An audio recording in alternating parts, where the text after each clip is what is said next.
शिलाजीत सिर्फ मर्दों के लिए नहीं बल्कि ख्वातीन के लिए भी बहुत फायदा मंद है। इस वीडियो में मैं ख्वातीन के लिए इसके फवाइद बताने जा रहा हूँ।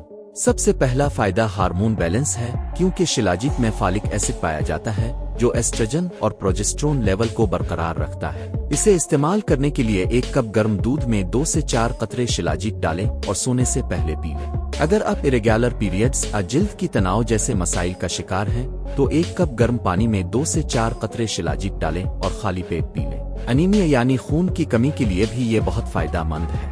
अगर आपका हीमोग्लोबिन या आयरन लेवल कम है तो 1 कप गर्म पानी में 2 से 4 कतरे शिलाजीत डालें, इसमें 4 कतरे लीमों का रस शामिल करें और खाली पेट पी लें। अगर आप लिबिडो की कमी का सामना कर रही हैं तो 5 कतरे शिलाजीत 1 कप गर्म दूध में डालकर सोने से पहले पी लें।